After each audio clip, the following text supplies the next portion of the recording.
오늘 우리에게 주신 하나님의 말씀 보도록 하겠습니다. 오늘 우리에게 주신 하나님의 말씀은 창세기 24장 1절에서 27절까지 말씀입니다. 창세기 24장 1절에서 27절까지 말씀입니다.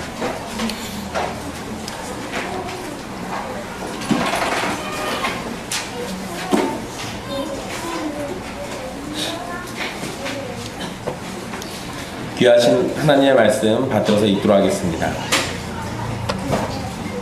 아브라함이 나이가 많아 늙었고 여호와께서 그에게 범사에 복을 주셨더라. 아브라함이 자기 집 모든 소유를 맡은 늙은 종에게 이르되 청하건대 내 허벅지 밑에 내 손을 넣어라. 내가 너에게 하늘의 하나님 땅의 하나님이신 여호와를 가리켜 맹세하게 하노니 너는 내가 거주하는 이 지방 가나안 족속의 딸 중에서 내 아들을 위하여 아내를 택하지 말고 내 고향 내 족속에게로 가서 내 아들 이삭을 위하여 아내를 택하라.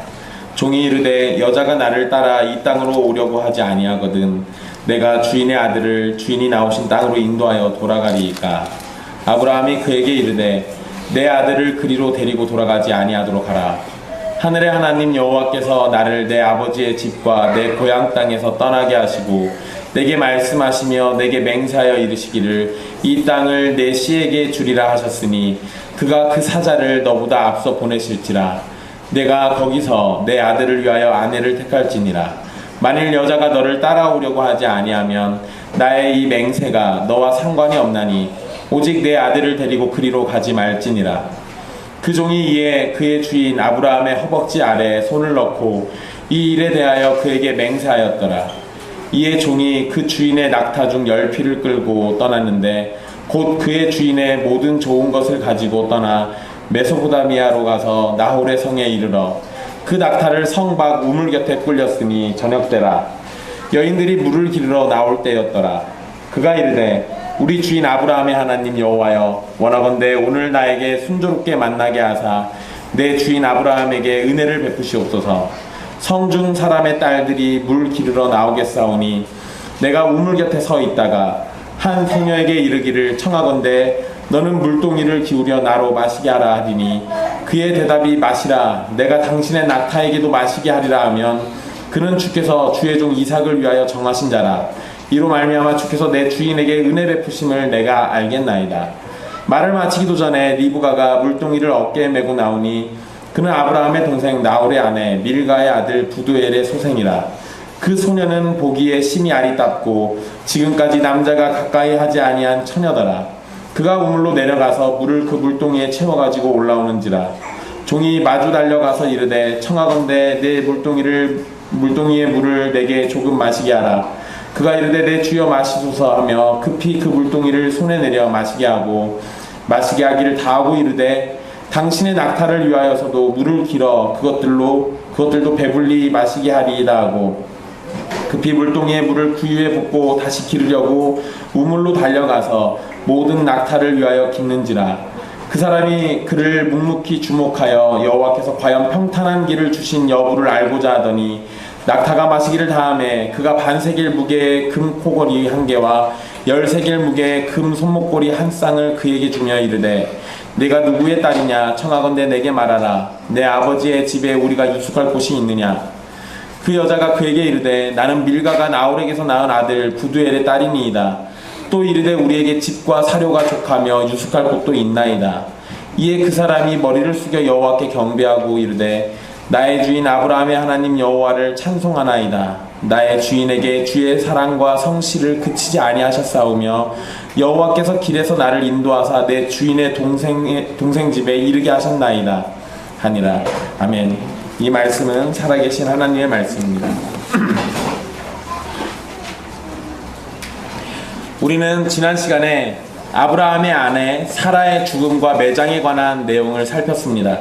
아브라함은 사라와 함께 가장 행복한 시간을 보냈던 가나안 땅의 마므레 지역에 사라가 묻힐 매장지를 얻게 되었고 훗날 이스라엘 백성들이 애굽에서 탈출해서 가나안으로 돌아오게 되었을 때 다시 회복해야 할 땅이 되도록 준비하였습니다. 그러나 지난주에 말씀드렸던 것처럼 이스라엘 백성들은 그 땅 앞에서 눈물을 쏟고 애굽으로 돌아가고자 했었습니다. 바로 그러한 연유 때문에 이 막벨라 굴, 이 헤브론 지역 마므레 땅은 이 아브라함과 사라에게는, 그리고 족장들에게는 굉장히 중요한 땅이었지만 이스라엘 백성들에게는 치욕의 땅이 됩니다. 하지만 모세가 성경에 이러한 내용들을 기록한 것은 바로 우리의 그러한 치욕을 되돌아보고 올바른 신앙 가운데 다시금 굳게 서라는 것을 알려주는 겁니다.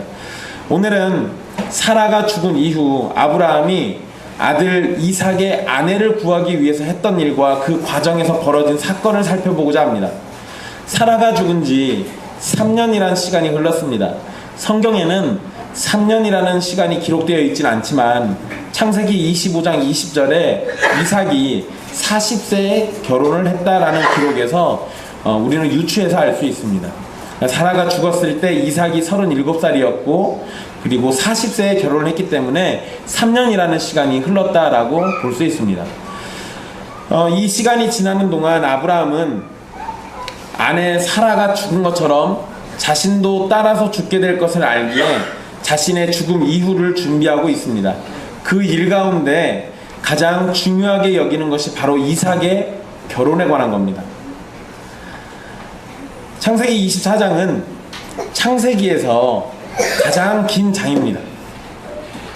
내용이 가장 길어요. 그런데 이 내용 가운데 반복되는 내용이 등장을 하고 또 지나치게 자세한 설명을 담고 있습니다.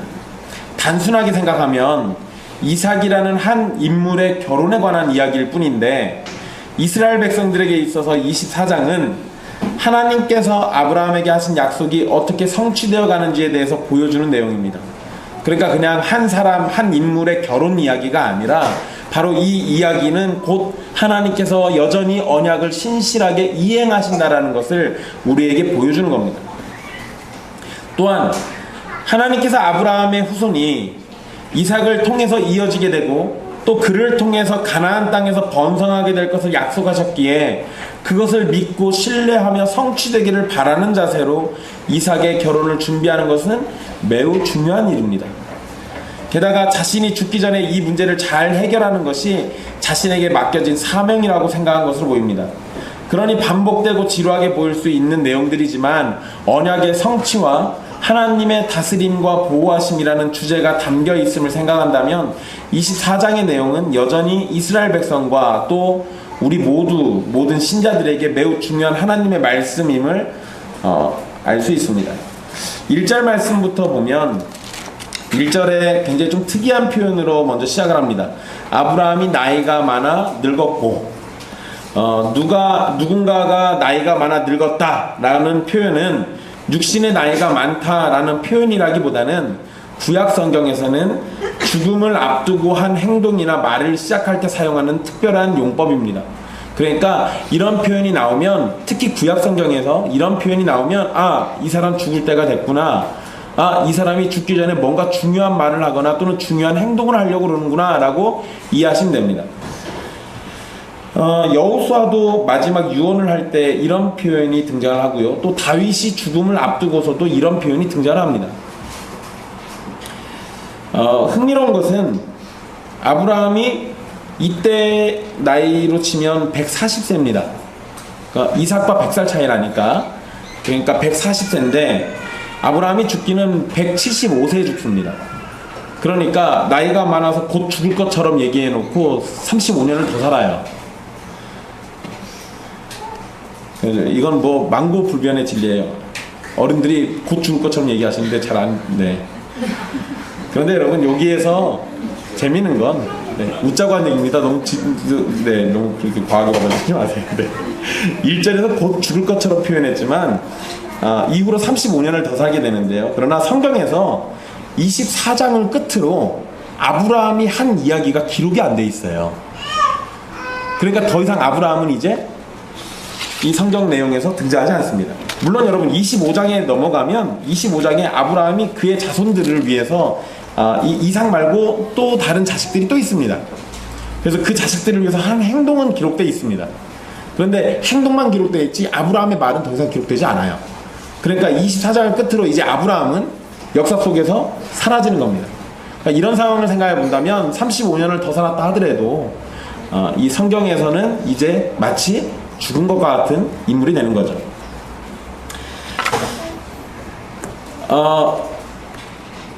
일단 이 아브라함이 나이가 많아 늙었다라는 표현은 이제는 아브라함의 시대가 확실히 정리가 되고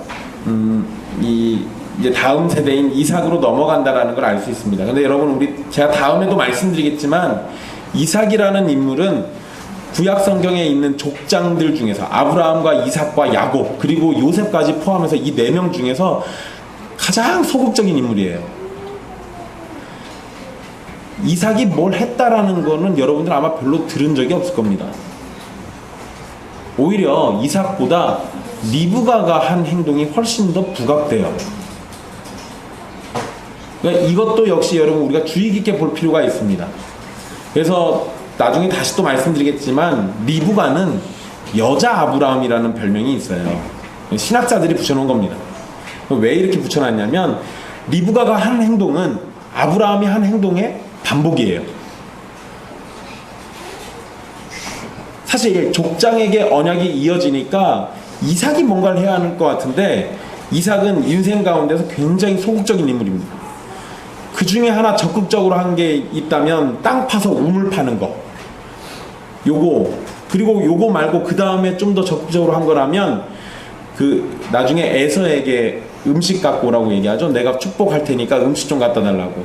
근데 여러분 그 장면에서도 잘 보면 그러면 갖고 온 아들이 에서인지 야곱인지 잘 확인해야 하는데 굉장히 소극적이기 때문에 그냥 주는 거 받아먹고 그냥 바로 축복해버립니다. 인물이 그래요. 인물 성격 자체가 그렇습니다. 그런데 우리가 그러니까 이제부터 잘 살필 거는 이삭의 이런 소극적인 면과 반대되는 리브가라는 적극적인 여인에 대한 이야기를 중심으로 잘 살필 필요가 있습니다. 그러니까 분명 족장은 이삭인데 하나님께서는 이삭의 아내인 리브가를 중심으로 어떤 이야기를 전개하고 있다는 겁니다. 이것이 우리에게 알려주는 바는 하나님께서는 여자들이라고 해서 이 구원의 역사 속에서 뒤로 빼는 것이 아니라 때에 따라서는 여자도 사용하시고 남자도 사용하시고 그렇게 해서 하나님은 하나님의 뜻을 이루어 가신다는 겁니다. 이런 사실들을 여러분 잘 기억해 두십시오. 아브라함은 이 나이가 많아 늙었다라는 표현과 함께 모든 일, 범사에 하나님께서 복을 주셨다라고 성경은 증언하고 있습니다. 이러한 증언은 후에 종의 입을 통해서 다시 한번 확인이 됩니다. 아브라함은 자기 집 모든 소유를 맡은 늙은 종을 불러서 허벅지 밑에 손을 넣고 맹세를 하라고 요구를 합니다. 근데 여러분 성경에서 아브라함이 부른 종을 그냥 우리 성경에는 자기 집 모든 소유를 맡은 늙은 종이라고 이렇게 되어 있는데요. 원문에는 그의 집의 늙은 종이라고 되어 있습니다. 그러니까 모든 소유를 맡은 그의 집의 늙은 종. 그러니까 아브라함의 집에 늙은 어떤 한 종을 딱 지칭해서 가리킨 거예요. 그런데 여러분 이 표현은 나이가 많다라는 것을 의미할 수도 있겠지만 아브라함의 집 안에서 장로 역할을 한 종이라는 표현도 가능합니다. 그러니까 그 집, 아브라함이란 사람의 집이 워낙 크고 그리고 딸린 식구들이 굉장히 많기 때문에 종들 중에서도 머리가 되는 종이 있을 겁니다. 그 종을 이야기한다라고 생각하시면 돼요. 우리는 보통 이 종을 엘리에셀이라고 생각합니다. 그런데 성경에 보면 이 종의 이름이 엘리에셀이라고 불리는 곳은 한 군데도 없습니다. 그런데 이전에 아브라함이 자신의 모든 재산을 넘기려고 했던, 물려주려고 했던 종이라고 생각한다면 그 정도로 이 신뢰하는 종이다 라고 생각한다면 엘리에셀이 아마 거의 맞을 겁니다.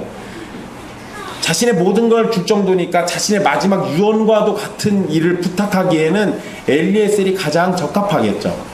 그러니까 이름은 등장하지 않지만 아마 이 사람은 그 엘리에셀일 것이다 라고 우리가 유추할 수 있습니다. 근데 여러분 엘리에셀이든 엘리에셀이 아니든 사실은 상관이 없어요.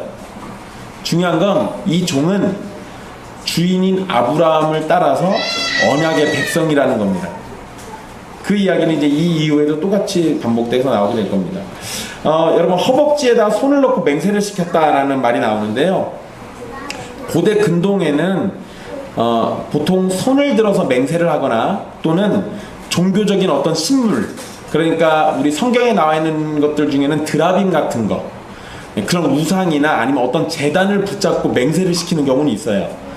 그런데 이 남자의 허벅지는 생식기를 얘기합니다. 이 남자의 생식기 아래에다 손을 넣고 맹세하는 경우는 성경 이외에는 없습니다. 그것도 족장들에게서만 발견할 수 있어요. 그러니까 이런 게 도대체 왜 이게 이렇게 있을까? 사실 정확한 이유는 알 수는 없습니다. 그런데 나중에 야곱도 요셉에게, 자기 아들 요셉에게 허벅지 아래다 손을 놓고 맹세시키는 것을 놓고 봤을 때는 아마도 하나님께서 아브라함과 이삭과 야곱에게 하신 언약과 관련이 있다라고 생각할 수 있을 것 같습니다. 일단 우리가 그냥 몇 가지 생각해 본다면, 이 생식기 아래다 넣었다라는 얘기는 생육하고 번성하라는 하나님의 명령과도 연관될 수 있고요.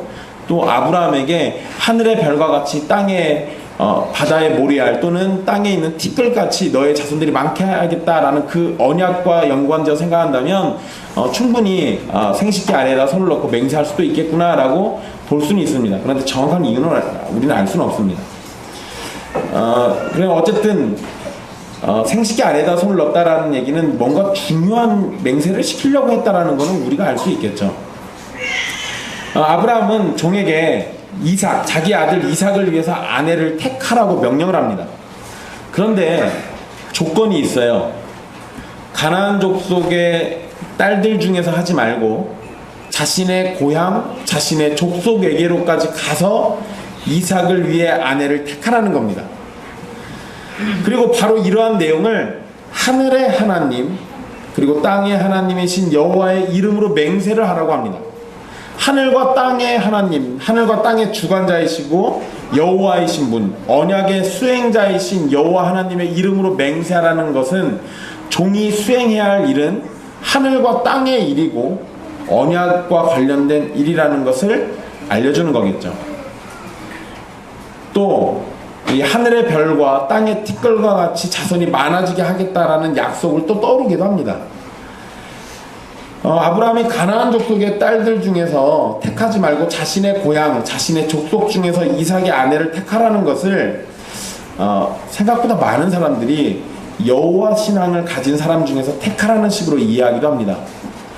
그런데 아브라함의 고향 족속 사람들이나 가나안 족속 사람들이나 둘 다 우상 숭배자들이에요. 어느 곳도 여호와 하나님에 대한 신앙을 갖고 있는 곳은 없습니다. 그런데 이 구절 때문에 유대인들은 뭐라고까지 보냐면, 아브라함이 이 메소포타미아 지역에 원래 살고 있을 때 그때부터 여호와 신앙을 혼자 가지고 있었다, 뭐 이런 식으로 얘기를 합니다. 이거는 그냥 유대인들이 추측해낸 거예요. 어떠한 성경적 근거나 또는 역사적인 어떤 근거가 있어서 그러는 건 아닙니다. 그러면 이제 생각해 볼 일이 있죠. 가나안 족속이든 아브라함의 고향 족속 사람들이든 둘 다 이방신을 섬기는 사람들이라면 여호와 하나님을 믿는 신앙과는 아무런 상관이 없는데, 그러면 굳이 그냥 뭐로 그 먼 곳까지 보냅니까? 그냥 똑같이 이방신 섬기는 사람들이면 가나안 족속 중에서도 골라도 되는 거잖아요. 그런데 아브라함이 가나안 족속은 안 되고 자신의 고향 족속은 된다라고 얘기한 이유가 있을 겁니다. 일단 우리 성경에서 그러한 이유들을 좀 찾아볼 필요가 있는데요. 아브라함이 우선 직접적으로 얘기하지 않습니다. 그런데 먼저 일단 하나님께서 창세기 15장에 보면 이 가나안 족속들 중에서 아모리 족속을 이야기하시면서 그들의 죄가 가득 차게 되면 가나안 땅 모든 족속의 땅을 이 아브라함의 후손들이 얻게 될 것이라고 얘기했습니다. 그 얘기는 뭐냐면, 아모리 족속의 죄악이 가득 차게 됐을 때 하나님께서 바로 그들을 심판하실 거라는 겁니다. 그러니까 이 얘기를 들었을 때 아브라함 입장에서는 그들과 얽히면 안 되는 거예요. 그들과 무슨 관계를 맺고 있으면 이게 일이 안 되는 겁니다. 즉 가나안 족속들은 훗날 하나님의 심판을 받게 될 존재들이기 때문에 그들과는 관계를 아예 맺지 말아야 합니다. 바로 이러한 생각으로 인해서 아브라함은 가나안 족속과는 구별되도록 집안을 다스릴 필요가 있어요. 또 가나안의 다른 족속과 구별되는 가장 쉬운 방법은 그들과 결혼하지 않는 겁니다. 그러면 돼요. 그들과 결혼하는 순간 섞이게 됩니다. 섞이게 돼 있어요. 그래서 여러분, 이게 나중에 가나안 족속들과 섞이게 될 위협이 한번 찾아온 때가 있습니다. 그게 뭐냐면, 야곱의 딸 중에서 디나가 강간당한 사건이 있어요. 근데 그때 그 강간했던 사람이 세겜 족장입니다. 그래서 세겜 사람들이 뭐라고 하냐면, 너희의 딸들을 우리에게 주고 우리의 딸들을 너희에게 주겠다라고 얘기해요. 이거 섞는다는 얘기예요. 섞는다는 얘기입니다. 만약에 그때 그냥 그대로 섞여버리면 가나안 족속들과 이스라엘 백성들은 하나가 되기 때문에 똑같이 하나님의 진노를 받게 돼요. 구별된 민족이 아니라 똑같이 하나님 앞에 죄악된 민족으로 서게 되는 겁니다.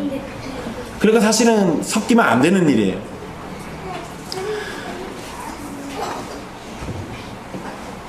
또 이 아브라함이 지금 가나안 족속은 안 된다라고 한 이러한 생각은 훗날 하나님께서 이스라엘 백성들에게 명령하신 내용과도 일치하게 되는데요. 신명기의 기록에 보면 가나안 족속들과 결혼을 하게 됐을 때 결혼을 하게 되면 여호와를 떠나서 다른 신을 섬기게 될 것이라고 말씀하셨습니다. 그러니 그들과는 결혼하지 말라고 말씀하셨어요. 이스라엘 백성들이 훗날 지키게 될 율법이지만 그 뿌리는 이미 조상인 아브라함이 생각하고 실천에 옮겼던 것과 같은 것이 됩니다. 이 또한 구별이라는 중요한 개념의 실천이라고 볼 수 있습니다. 그래서 여러분 잘 보시면은요, 족장의 자손들이 가나안 족속들과 결혼하면 문제가 발생해요. 그래서 중요한 인물들 같은 경우는 가나안 족속들과 결혼하지 않습니다. 그리고 또 대조를 하죠. 가나안 족속들과 결혼한 아들이 있고 그렇지 않은 자식이 있고 이런 식으로 대조가 계속해서 이루어집니다. 그러한 부분들도 우리가 나중에 비교하면서 살피면 이 성경을 이해하는 데 큰 도움이 될 겁니다. 그런데 아브라함이 이렇게 명령하기까지는 좋았는데요, 종이 되묻습니다. 사실 이건 합리적인 질문이에요. 종은 여자가 만약에 자신을 따라서 가나안 땅으로 오려고 하지 않으면 아브라함의 아들 이삭을 데리고 그 땅으로 가도 되냐고 묻습니다. 그러니까 메소포타미아로까지 데리고 가가지고 이삭을 데리고 와서 거기서 결혼시켜도 되냐고 물어봐요. 사실 여러분, 신랑의 얼굴도 모르고 이 사람이 건강한지 안 건강한지도 모르고 그런 상태에서 친정 식구들 다 떼놓고 시집 온다라는 게 이게 쉬운 일이 아니잖아요. 물론 여러분 옛날 우리 조상들은 돈에 팔려가지고 그런 경우들이 있긴 했습니다. 근데 그때는 궁핍해서 가난해서 돈에 팔려가지고 한 거죠. 근데 이건 얘기가 달라요. 그냥 돈으로 가서 사오는 게 아니라 정말로 합당하고 좋은 여자를 데리고 오라는 거예요. 그런데 그 좋은 여자가 얼굴도 모르는 남자를 위해서 오겠냐는 거예요. 그러니까 종이 물어보는 거 사실은 굉장히 합리적인 질문이죠. 그러자 아브라함은 어떠한 경우에도 자신의 아들을 그리로 데리고 돌아가지 말라고 명령합니다. 그러니까 아브라함의 말에서 결혼보다 가나안을 소유하는 것이 더욱 중요하다는 사실을 살필 수 있게 됩니다. 사실 여러분, 결혼을 해서 자식을 낳아야 하나님께서 주시겠다는 많은 자손들을 볼 수 있을 거 아닙니까? 그렇지만 그것을 위해서 약속의 땅을 버리고 하나님의 허락 없이 약속의 땅을 벗어나서 나가면 안 되는 거예요. 이러한 개념도 이스라엘 백성들로 하여금 약속의 땅이 얼마나 중요하고 소중하게 여겨야 하는지에 대해서 깨닫도록 하는 말씀입니다. 그리고 아브라함은 세 가지의 이유를 들게 됩니다. 그게 7절 말씀에 기록되어 있는데요, 세 가지의 이유를 들어서 이삭을 데리고 가나안 땅을 떠나지 말아야 하는 걸 설명합니다. 첫째는 하나님께서 자신을 아버지의 집과 고향 땅에서 떠나게 하셨다는 겁니다. 하나님께서 하신 일을 반대로 이삭을 데리고 가나안 땅에서 아버지의 집과 고향으로 돌려보낼 수는 없다라는 거예요. 그럴 수 없다라는 거죠. 둘째로 하나님께서는 이 땅, 즉 이 가나안 땅을 내시, 여기서 내시는 이삭과 그의 자손들을 얘기합니다. 그들에게 주시겠다라고 약속하셨어요. 그러니까 가나안 땅 떠나면 안 되는 겁니다. 약속인데 하나님이 그렇게 약속하셨으니까 그 약속이 성취될 때까지 우리는 이곳에서 살아야 한다는 거예요. 여러분, 이게 굉장히 중요한 것이요, 나중에 보면 야곱이 애굽 땅으로 들어갈 때가 있습니다. 창세기 마지막쯤 되죠. 근데 그때 야곱이 두려워해요. 야곱이 두려워할 때 하나님이 나타나서 알려줍니다. 거기로 들어가는 걸 두려워하지 말라고 얘기해 주세요.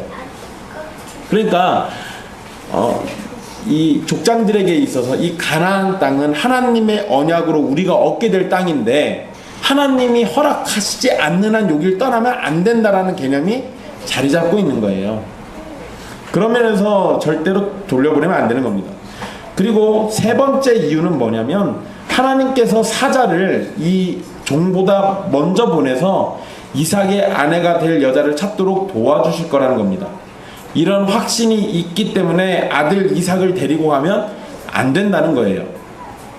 그리고 8절에 또 이렇게 얘기합니다. 혹시 임무에 실패할지도 모른다라는 두려움을 가질 종을 위해서 아브라함은 만약에 여자가 너를 따라오지 않는다면 이 맹세는 너와 상관이 없다라고 이야기를 해줍니다.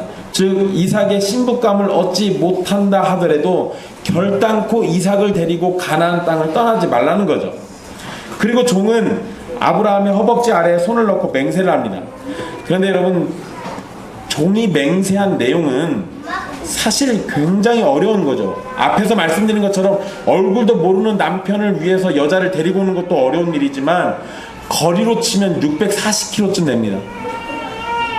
여기를 걸어가서 거기서 여자를 데리고 다시 640km 걸어와야 돼요.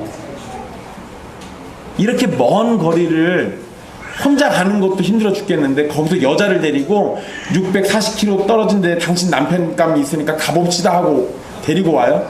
이거 사실 굉장히 말이 안 되게 어려운 일이에요. 이건 상식적으로 생각하면 못할 일입니다. 제가 이 부분 생각하면서요, 솔직하게 제가 종이었으면 낙타 10필에다가 있다가 그 집안에서 좋은 거 다 챙겨져 갔다고 그랬거든요. 그 길로 저는 그냥 딴 데 갔습니다. 바로 부자 될 수 있는 거예요. 네, 여러분, 이 종은 정말로 아브라함의 충신이에요. 좋은 거 다 가지고 가놓고도 딴 데로 새지 않습니다. 이 명령이 다 수행될 때까지 결단코 쉬지 않아요. 어쨌든 아브라함은 하나님께서 돌보실 것을 확신했고 종은 아브라함의 확신을 따라서 맹세하고 실천에 옮깁니다.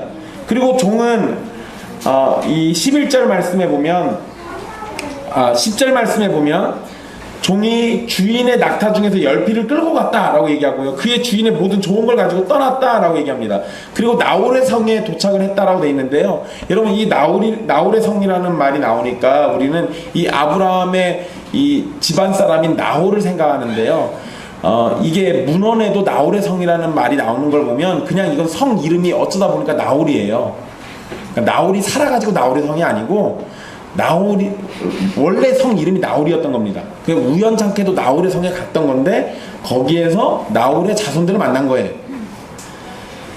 어쨌든 종은 이 먼 거리를 떠납니다. 그런데 먼 이 640km나 되는 거리를 어떻게 갔다라는 얘기는 생략해 버립니다. 사실 그건 중요한 게 아니거든요.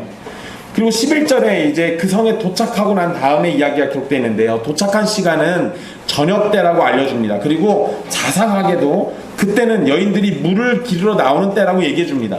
이 당시에 낮에는 너무 뜨겁기 때문에 선선한 저녁 시간에 원래 물을 뜨러 다녔어요. 그래서 아침 일찍이든 저녁이든 이럴 때 물을 길러 나옵니다. 종은 도착하자마자 제일 먼저 한 일이 있는데 그것은 바로 기도였습니다. 기도예요. 종은 하나님을 이렇게 부릅니다. 우리 주인 아브라함의 하나님 여호와. 여러분, 이러한 표현은 마치 하나님은 자신과는 아무런 상관이 없다는 식으로 이해될 수 있습니다. 그러나 사실 그건 잘못된 이해죠. 왜냐하면 아브라함 집안에 있는 모든 남자들은 다 할례를 받았어요. 할례를 받았다라는 것은 이 모든 남자들은 다 하나님의 언약 백성이라는 증표입니다. 그러니까 이 종이 하나님과 아무런 상관이 없는 게 아니에요. 그런데 도대체 왜 이렇게 우리 주인 아브라함의 하나님 여호와라고 불렀을까? 이 부분에 대해서는 일단 이 할례를 받을 때 그 할례의 대표가 누구였냐면 아브라함이에요. 그러니까 언약의 대표인 아브라함을 앞세워 기도한다라고 생각할 수 있습니다. 또 이 기도의 내용을 보면은요, 종은 하나님께서 은혜를 베푸시기를 기도합니다. 그리고 자신의 일을 순조롭게 해결해 달라고 기도를 해요. 그런데 자신에게 은혜를 베풀어 달라고 하지 않고 아브라함에게 은혜를 베풀어 달라고 기도합니다. 그러니까 지금 내가 하고 있는 일은 아브라함을 위한 일이에요. 그리고 이 아브라함을 위한 일은 종의 생각에는 하나님의 언약과 관련이 있는 겁니다. 우리가 이걸 언약과 어떻게 연결 지을 수 있냐면요, 아브라함에게 은혜를 베풀어 달라고 기도하고 있는데, 은혜라고 번역된 단어가 이 히브리어 단어가 헤세드인데요. 헤세드라는 단어는 구약 성경에서는 하나님의 언약적 사랑을 의미해요. 그러니까 언약과 연관되어 있는 은혜 또는 언약과 연관되어 있는 사랑을 얘기하는 겁니다. 그러니까 단순한 은혜가 아니라 하나님께서 아브라함과 맺은 언약을 따라서 베풀어 주시는 은혜를 가리키죠. 그 은혜가 뭐겠습니까? 당연히 하나님의 언약을 따라서 너의 자손이 하늘의 별과 같이 바다의 모래알 같이 많아지게 하겠다라는 거예요. 그러니까 종이 지금 그 언약을 기억해서 언약의 하나님께 언약의 대표자인 아브라함을 내세워서 기도하고 있는 겁니다. 종은 지금 자신의 사명이 하나님의 언약을 위해서 필요한 일이라는 것을 알고 있고 바로 그러한 점을 기대서 하나님께 기도하고 있는 거예요. 종은 구체적인 내용을 언급하면서 이렇게 이루어지게만 해주신다면 그것이 하나님의 은혜인 줄 우리가 알겠습니다 라고 얘기해요. 그 내용이 뭐냐, 어떤 소녀가 우물에 물을 뜨러 왔을 때 자신한테 물 좀 달라고 요청을 하고, 자신이 물을 좀 달라고 요청을 하고 그 소녀가 자신에게 물을 줄 거예요. 그때 자신의 낙타들에게도 물을 마시게 한다면 그 여자는 이삭을 위해서 하나님이 준비한 여자라고 생각하겠다는 겁니다. 근데 여러분, 일단 기본적으로요, 종에게 물을 달라고 할 때 물 주는 거는 너무나도 당연한 얘기예요. 나그네에게 물과 음식을 주는 건 그 당시에 당연한 풍습입니다. 오히려 만약에 그냥 증표로 삼는다고 친다면, 제가 물 달라고 했을 때 저한테 물 안 주는 여자를 만나게 해주십시오가 더 어려워요. 그게 훨씬 더 어려워요. 그런데 사람에게 물 주는 거는 일도 아닌데 낙타에게 물 주는 거는 얘기가 다릅니다. 그건 잠시 뒤에 또 말씀드릴게요. 어쨌든 이 종이 이렇게 기도하자마자 15절에 이렇게 시작합니다. 말을 마치기도 전에. 그러니까 종의 기도가 끝나기도 전에 하나님께서 응답해 주셨다라는 것을 우리에게 알려주죠. 사실 여러분, 이 부분 우리가 생각할 게 있습니다. 아브라함은 아들 이삭을 얻는데 25년 걸렸습니다. 굉장히 긴 시간이었죠. 그런데 그 아들을 위한 아내를 얻는 것은 하루도 아니에요. 그냥 이 종이 기도하자마자 기도가 끝나지도 않았는데 곧장 응답돼 버립니다. 이게 우리에게 보여주는 바가 있죠. 하나님께서는 때로 오랜 시간에 걸쳐서 하나님의 뜻을 나타내 보시기도 하고, 때로는 우리의 기도가 미처 끝나기도 전에 우리에게 응답하시기도 한다는 겁니다. 그러니까 이걸 다 생각해 본다면 우리가 기도를 하면서 응답되지 않는다고 낭망할 이유가 없고, 또는 기도해서 그게 되겠어 라는 의심을 품을 이유도 없습니다. 때로는 기도가 끝나기도 전에 하나님께서 응답하실 것이고, 때로는 우리의 기도가 오래도록 묵히고 묵혀지면서 그렇게 하나님 앞에서 기억되고 있을 때, 어느 때 하나님의 바로 그 정하신 때가 되면 그때 이루어지기도 한다는 거예요. 말을 마치기도 전에 리브가라는 여자애가 물동이를 어깨에 메고 나타납니다. 그런데 성경은 이 리브가를 뭐라고 부르냐면, 그는 아브라함의 동생 나홀의 아내 밀가의 아들 부두엘의 소생이라 라고 얘기합니다. 갑자기 굉장히 관계가 어려워졌어요. 여러분들 이해하기 쉽게 천천히 읽어드릴까요? 그는 아브라함의 동생 나홀의 아내 밀가의 아들 부두엘의 소생이라. 여러분, 이거 쉽게 얘기하면 리브가라는 소녀는 아브라함의 종손녀입니다. 종손녀라고 하면 못 알아들으시는 분들이 있는데요, 우리가 흔히 조카손녀라고 부르는 그 관계예요. 조카손녀는 맞는 말이 아닙니다. 종손녀라고 불러야 돼요. 어쨌든 아브라함은 그러니까 할아버지가 되는 거고, 리브가는 손녀가 되는 거예요.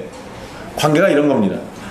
성경은 이 소녀에 대해서 뭐라고까지 얘기하냐면, 그 소녀는 보기에 심히 아리따고 남자가 가까이 아니한 처녀라고 정보를 제공해 줍니다. 리브가는 사라처럼 매우 아름다운 외모를 가지고 있었고 결혼을 하지 않은 처녀입니다. 처녀라는 표현은 결혼을 하기에 적합한 나이에 이른 소녀를 가리키는 표현입니다. 그러니까 일단 겉으로 보기에는 합격이에요. 그런데 여러분, 우리는 이 리브가라는 여자의 이름도 알고 이 여자애가 아브라함의 종손녀라는 것도 압니다. 그런데 종은 아무것도 몰라요. 지금 외모만 본 겁니다. 외모밖에 모르는 거예요. 이 상황에서 이 소녀가 물동이를 채워가지고 올라옵니다. 그러자 종은 마주 달려갔다라고 우리 성경에 기록하고 있습니다. 여러분, 여기서 마주 달려갔다, 이건요 얼굴을 맞대려고 달려간 걸 얘기해요. 종이 가만히 있었던 게 아니고 느긋하게 한 게 아니라 적극적인 어떤 행동을 한 겁니다.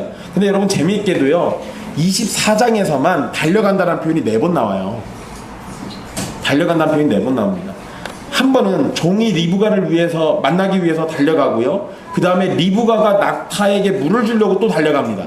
그리고 리브가가 벌어진 일을 알려주려고 어머니 집으로 또 달려가고요, 그 다음에 리브가의 오빠인 라반이 이 우물로 달려가서 종을 만납니다.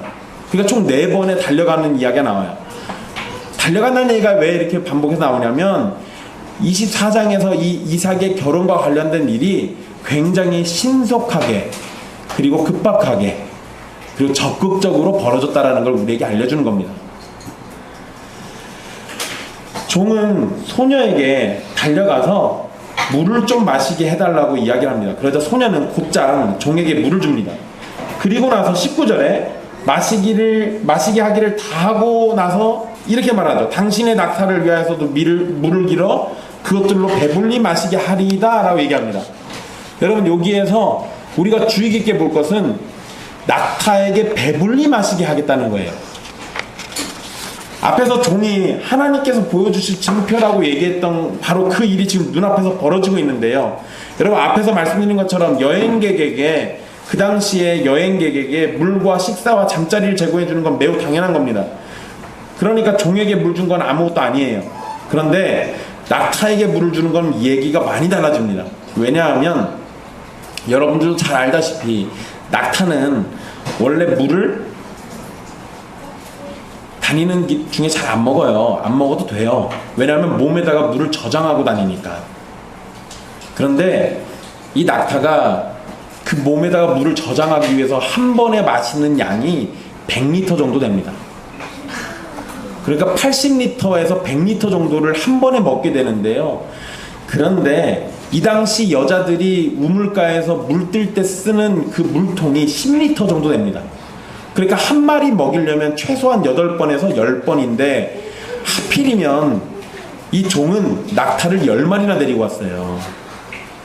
그러니까 최대 100번이나 물을 떠야 돼요. 그런데 여러분, 여기에 보면 물 뜨러 내려갔다라는 표현을 쓰죠.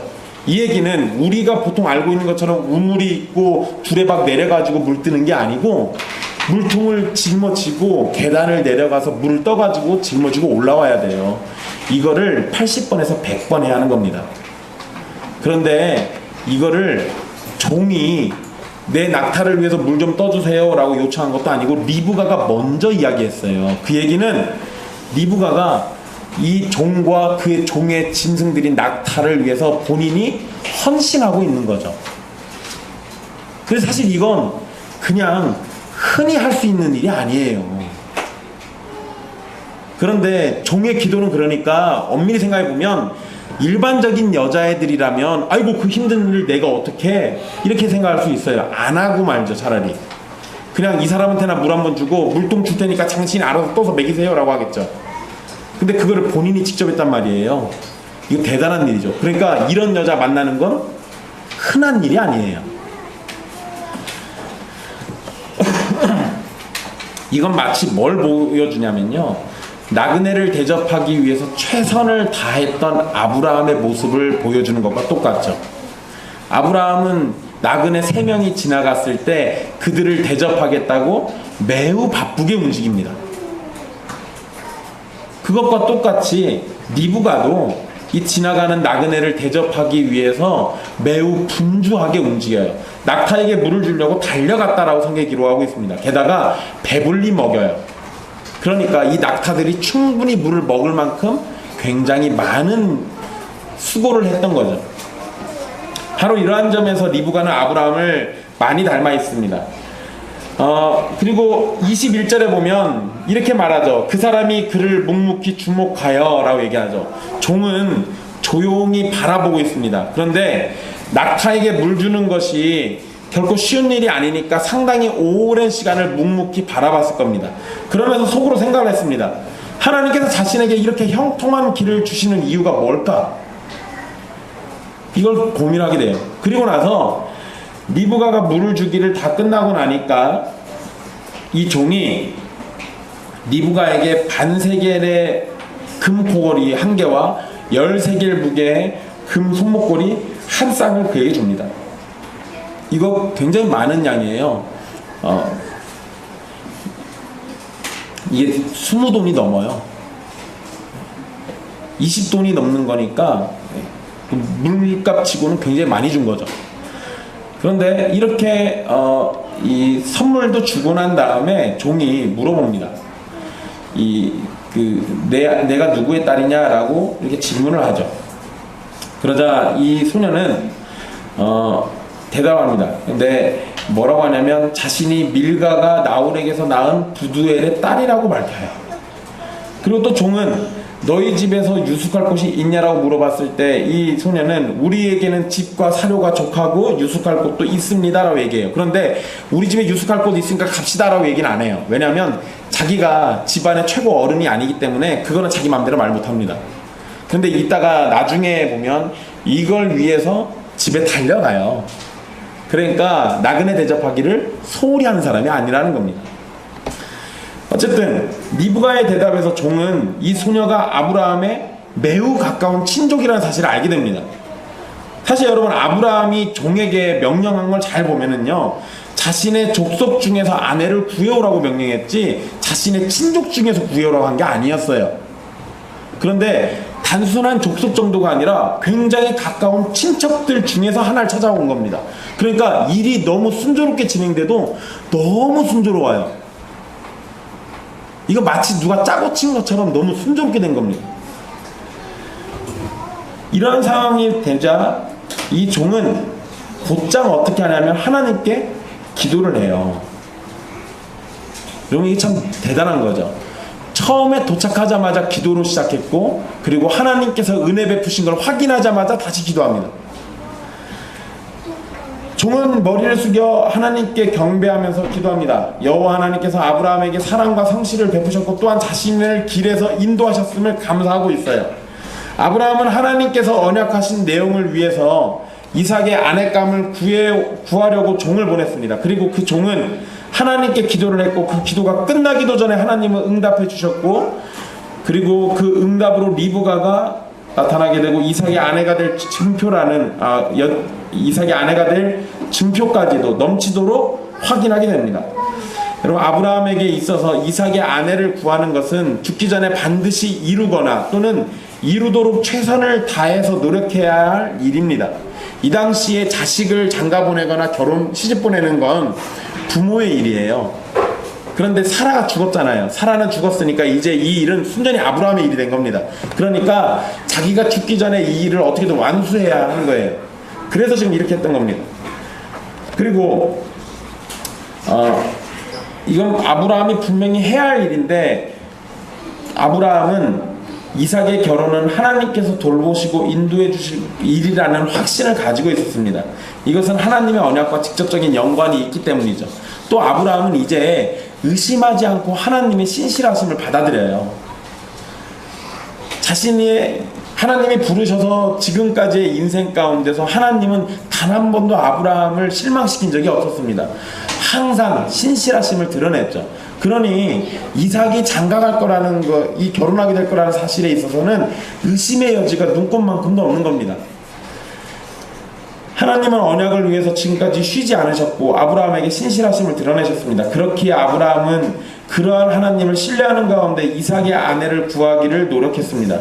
그리고 그 일을 위해서 신뢰할 만한 종을 보냈고, 하나님께서는 그 종에게 넘치도록 순조로운 길을 보여주셨습니다. 우리는 성경 곳곳에서 기록되어 있는 하나님의 돌보심과 인도하심에 대해서 말할 수 있겠지만, 특별히 창세기의 이 족장들과 관련해서 하나님의 돌보심과 인도하심은 누구나 알 수 있도록 확신한 일입니다. 특별히 이삭의 아내인 리브가를 만나서 데려오는 이 과정 가운데 하나님의 일하심은 특별히 빛을 발합니다. 아브라함의 종에게 순조로운 길을 보여주신 것은 하나님께서 하신 약속들을 모두 다 이루시기 위해서 일하시는 하나님의 신실하심을 보여주는 가장 확실한 사건입니다. 이러한 사실은 하나님의 백성으로 하나님의 언약을 받고 그 언약을 따라서 살아가는 우리들에게도 큰 위로가 됩니다. 여러분, 기독교 2000년 역사 가운데 교회는 수많은 위험을 만나면서 지내왔습니다.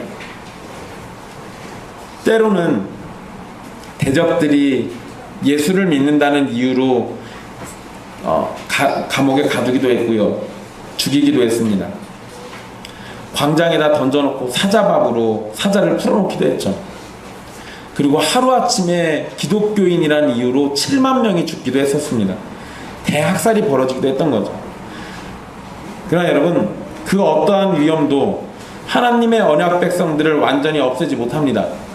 당장 우리의 몸은 죽일 수 있을지 모르지만 신자들의 영혼은 어떻게 하지 못하는 것이 교회의 대적들이 가진 한계입니다. 게다가 신자가 피를 흘리면 흘릴수록 요한계시록의 기록에 따르면 하나님께서는 하나님의 진노를 더 쌓아서 대적들에게 쏟아 부으실 겁니다. 그러니까 신자들이 피 흘리는 것이 차는 것까지 우리는 끊임없이 피를 흘릴 수밖에 없어요. 제가 이런 얘기를 해드리는 이유가 있습니다. 여러분, 최근 들어서 유독 더 심해졌는데요, 일단락 되긴 했습니다. 조국 씨가 장관이 돼서 일단락이 되긴 했는데요, 조국이 장관이 되면 이 한국에 있는 기독교 교회들은 다 없어진다라고 이야기하는 사람들이 있어요. 여러분, 그 사람들의 마음속에는 여호와 하나님보다 조국이 능력이 더 많으신 것 같습니다. 있을 수 없는 얘기죠. 문재인 씨가 대통령 될 때도 똑같은 얘기가 나왔습니다. 도대체 문재인이나 조국이 얼마나 대단한 능력을 갖고 있기 때문에 그렇게 얘기하는 건지 모르겠습니다. 때로는 이 대한민국에 있는 좌파 사상 때문에 이 한국에 있는 기독교가, 교회들이 다 문을 닫게 될 거라고 얘기합니다. 여러분, 좌파 사상이 아무리 대단하다 할지라도 교회에 문을 닫게 할 수는 없어요. 왜냐하면 교회의 머리이신 예수 그리스도는 모든 것들 가운데 승리하신 분이에요. 승리의 왕이신 예수님이 우리의 주인 되시는데 어떻게 그 어떠한 사상이든 어떠한 인물이든 어떠한 세력이든 우리를 없앨 수 있겠습니까?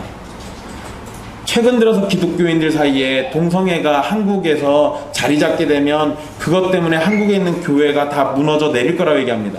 여러분, 동성애라는 죄는 인류 역사 가운데 단 한 번도 빠진 적이 없는 죄예요. 그런 죄가 있다 하더라도 교회는 결단코 문 닫지 않습니다. 우리는 역사 속에서의 경험에서도 충분히 알 수 있고요, 설사 그런 경험이 없다 하더라도 성경의 증언을 보십시오. 하나님께서 자신의 언약 백성들을 위해서 지키시고 돌보시는 내용을 보세요. 우리 하나님이 쉬지 아니하시는데 어떻게 우리가 그들에게 죽고 사라질 수 있겠습니까? 그럴 수 없는 거예요. 게다가 여러분, 교회를 문 닫게 하려면 교회의 머리이신 예수 그리스도를 죽여야 합니다. 이 세상에 누가 예수 그리스도를 죽일 수 있겠습니까? 있을 수 없는 일이에요. 그러니 여러분, 요즘 한국교회 안에서 돌고 있는 그러한 이야기에 속지 마십시오. 저는 이 대한민국 땅이 공산주의가 된다 하더라도 이 땅에 있는 교회는 결단코 살아남는다라고 확신합니다.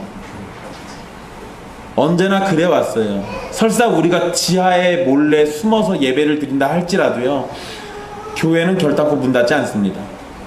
어쩌면 옛길 교회는 문 닫을 수 있을지 몰라요.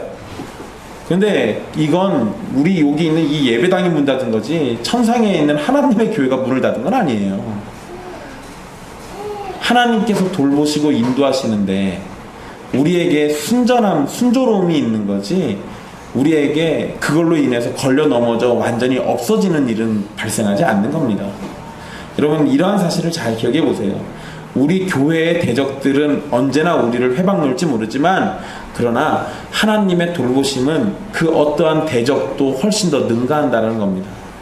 또 여러분, 아브라함의 종이 하나님께 기도하고 응답을 즉각적으로 받은 것처럼 우리들도 하나님께 기도할 수 있는 권한이 있습니다. 권세가 있죠. 그리고 기도 응답을 받을 길이 우리 앞에 열려 있습니다.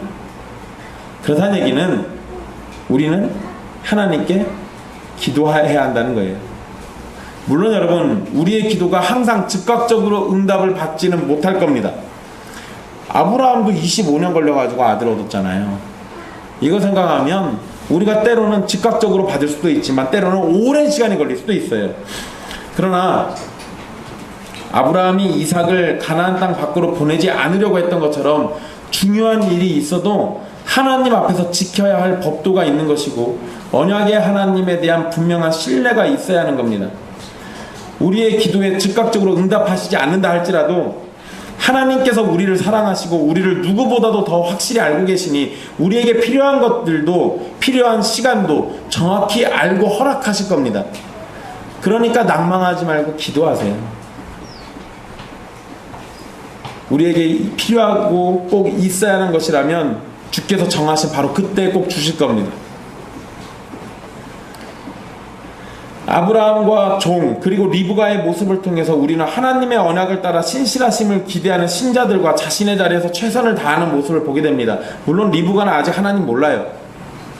그런데 이제 리브가는 이후에 이삭과 결혼하고 난 다음에 바로 그 언약을 따라서 신실하게 일하는 충성스러운 신자의 모습을 보여줍니다. 그런데 그 기본이 사실 하나님을 알기도 전부터 그런 자세는 기본적으로 가지고 있었어요. 여러분, 사랑하는 형제 자매 여러분, 아내를 얻는 일 중요한 일이죠. 그렇지만 그 일을 위해서 약속의 땅을 떠나는 것은 올바른 것이 아닙니다. 이걸 생각한다면 마찬가지로 성공과 필요한 것을 얻기 위해서 하나님의 뜻을 벗어나는 일이 일어나지 않도록 우리의 신앙과 삶을 점검할 필요가 있습니다. 매우 중요한 일이죠. 매우 중요한 일이에요.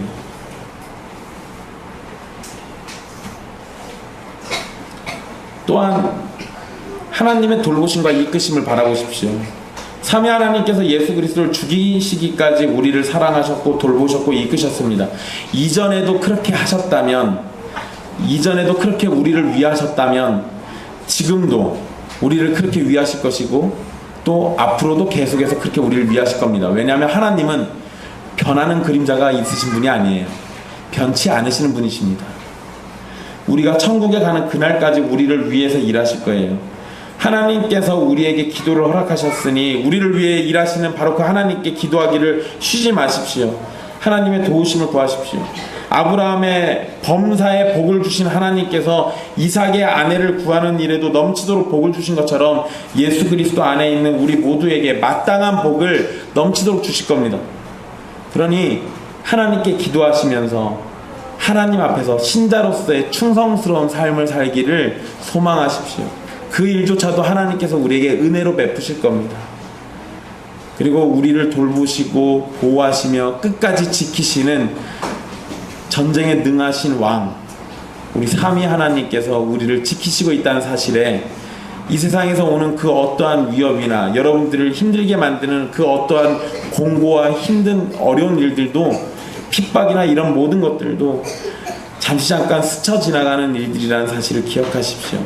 하나님께서 붙드신 그 손은 그 어느 누구도 우리를 풀러서 데려가지 못합니다. 만유보다 크신 그 하나님께서 그 손으로 우리를 붙들고 계시니 그 누구도 우리를 데리고 갈 수 없습니다. 우리는 하나님의 것이고 하나님은 우리를 끝까지 돌보실 겁니다. 우리를 돌보시는 하나님께 영광 돌립니다. 기도하겠습니다.